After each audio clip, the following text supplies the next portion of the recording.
Hello everyone, welcome back to my channel. Please subscribe my channel. The morning after a major political address, the air often crackles with dissection. Pundits line up to parse the promises, the pledges, the carefully constructed vision for the future. It is a ritual of modern democracy, played out on bright television sets over coffee and cereal. But sometimes the most lasting analysis isn't about the policy details, but the profound emptiness they attempt to conceal. Such was the case when a prominent morning show host, known for his incisive and often theatrical commentary, turned his attention to the Chancellor's latest speech. The financial address had been touted by her team as a pivotal moment, a blueprint for stability and growth. The rhetoric was polished, the delivery confident, the applause lines strategically placed. Yet, as the host leaned into the camera, his expression was not of political opposition, but of profound disappointment. He began not with a point-by-point rebuttal, but with a sigh. "We were promised a substantive, detailed plan for the nation's economy," he started, his voice calm but firm. "But after listening for the better part of an hour, I'm left with a single, overwhelming question. What was actually said?" He then began his peculiar autopsy of the address. He spoke of a fortress of words built to withstand any specific attack because it offered no specific targets. He described the language as a masterclass in using 100 words where 10 would do, and those 10 saying nothing of consequence. It was, he concluded, not a speech, but a performance of substance, an elaborate stage play where the backdrop was a detailed-looking chart, and the script was a collection of well-focus-grouped phrases that dissolved upon contact with the air. His co-hosts listened, the usual back-and-forth replaced by a moment of shared realization.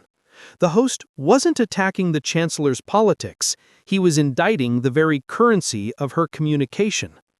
He pointed to paragraphs that could be interpreted 3 different ways, to promises so broad they were impossible to hold anyone accountable for, to visions of the future so abstract they were rendered meaningless. "The art," he explained, "is in saying everything and nothing simultaneously. It is in making the audience feel as though they have been informed, while carefully ensuring they leave with no new concrete information that could later be used as a measure of success or failure." The segment, which might have been just another blip in the 24-hour news cycle, instead struck a deep chord. Viewers who had felt a vague sense of incompleteness after the speech now had a vocabulary for their dissatisfaction. The critique wasn't about left or right. It was about clarity versus obfuscation.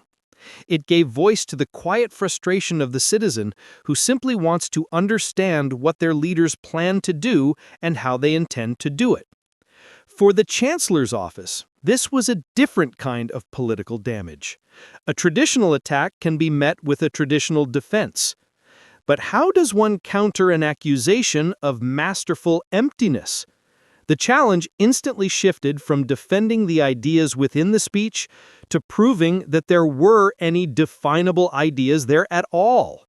Supporters were left floundering, forced to argue that the broader vision was the point, while the phrase "waffle bomb" began to trend online, becoming a succinct shorthand for political language that fails to nourish. In an age saturated with information, the host had performed a vital, if uncomfortable, service. He had moved beyond the partisan fray to question the quality of the discourse itself. He reminded the public that before one can agree or disagree with a plan, one must be able to see it, touch it, and understand its dimensions. And on that morning, he held up the Chancellor's blueprint to the light, revealing it to be not a detailed map for the future, but a blank page dressed in the finest, most persuasive prose.